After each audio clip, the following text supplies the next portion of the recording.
Hello mga kapitbahay! So today, nandito tayo ngayon at Cafe Amelia here in Santa Rosa, Laguna, just near Enchanted Kingdom. So I'm happy to be sitting here, no, na very aesthetic yung place. So if you're also a coffee lover like me, so this is a good place to visit. So today, friends, ano bang pag-uusapan natin? So if you are also an aspiring homeowner, baka first time mong kukuha ng property, so I have some tips and secrets to share for you.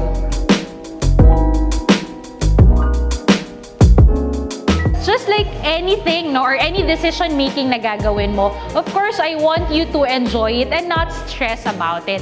And to do that, especially sa pagkuha ng property, we have 5 things that we usually consider kapag nagkakausap kami ng kliyente. And number 1 of that is your needs. So first thing, ano bang kailangan mo? Bakit ka ba bibili ng property? What is your main objective? Is this for your personal use or for investment purposes ba? Ikaw ba ang gagamit or para sa paupahan nito or your future rental business? Kung bahay naman ang hinahanap mo, gusto mo ba yung maraming kwarto, 2 to 3 bedrooms, or gusto mo ba may carport? Maybe dalawa yung sasakyan nyo. So you have to be clear about what you need and what you want also for your property. And second, what do you really want? Ano nga ba talagang gusto mo? Ano mga must-haves mo pagdating sa property na pipiliin mo? Let's say, for example, you're looking for a condominium property. Kailangan ba yung condo mo? Gusto ko, Frenzel, malapit sa amenities. Or second ba, Frenzel, gusto ko morning sun talaga siya kasi mahilig ako sa halaman. Sana yung merong magandang light, no, or ventilation kasi it's a priority for me. What else could be your want? Kailangan malapit sa hospitals. Maybe kasi meron kang personal needs na dapat lagi kang nasa hospitals, or malapit sa schools because maybe this is for rental para sa iyong future rental business. So you have to be clear, ano ba yung gusto mo sa iyong property? Kung sporty ka din na tao, gaya ko, no? Wow. So, mahilig ka rin sa exercise, no? Walking, no? Then, you have to consider that sa pagpili ng property mo, no? If maybe you have a family, meron kang kid, no? Of course, the community has to be kid-friendly or family-friendly. So, especially for me as a mom, no, importante sa akin na hindi lang parang ako yung mag-e-enjoy din sa space, but also my kid and my husband. So, dapat sana may play area, no, may swimming pool, no, yung amenities na part. So, you have to put those things on your checklist para kapag kumausap ka ng agent or naghanap ka ng property, matitake off mo yon yung mga wants mo. Number 3, and usually the most controversial, kasi usapang pera na, what is your budget? So magkano ba ang pinag-uusapan natin kaya mong i-allot on a monthly basis pagdating sa property? So of course, including all expenses, no, especially pagka ikaw na ay mommy, no, marami ka nang inaalala. So magkano ba yung kaya mong itabi para dito sa iyong bahay, no, or dun sa kukunin mong property? Para naaalat natin yon at nako-consider yon sa pagkuha mo ng property. Also, in terms of budget, income-wise, kaya ba ng income nyo na mag-asawa or ikaw lang? No, kung kukuha ka pa ng property, syempre ayaw naman nating nangayayat ka na lang kasi, alam mo yun, nagbabayad ng property. We also want you to enjoy your life. At the same time, you're able to get those goals in terms of property purchase.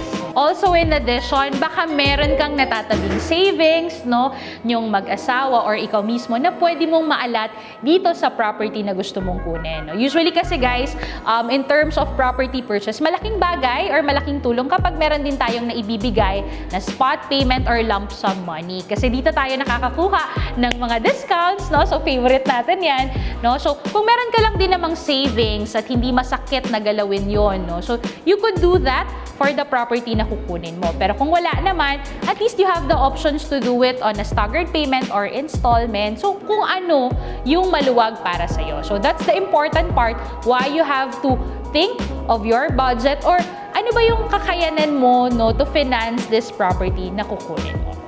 Fourth thing is accessibility. Frenzel, yung bang property na yan, malapit ba sa schools?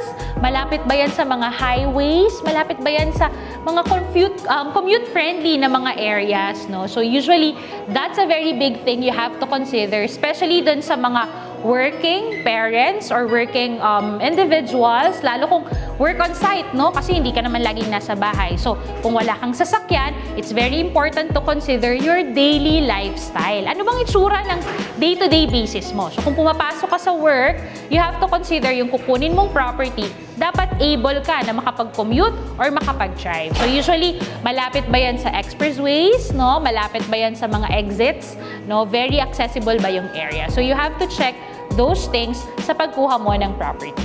Madalas po ng mga clients ko, yan ang una nilang tinatanong sa akin, no? Kasi they are considering their work, no? Na usually mga taga-Manila kasi sila. So, Frenzel, pag kumuha ba ako ng properties sa Santa Rosa or in Laguna, madali ba akong makakapunta to and from my work?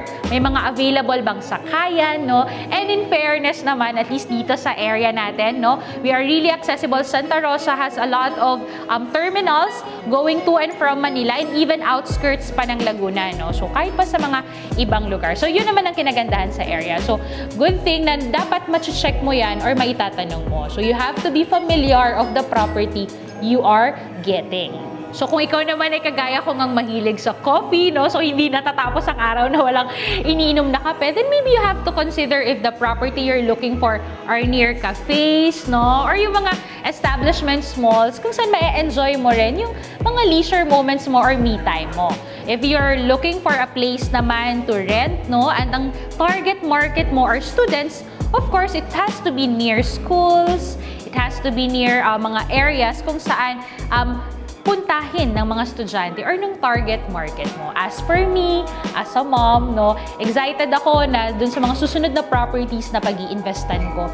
Dapat malapit siya dun sa mga schools kung saan ko naiisip na sana pumasok yung anak ko. Or maybe areas kung saan siya makakapag-enjoy. May mga parks, no, may mga play areas that my kid could enjoy. So you should do the same for your property purchase.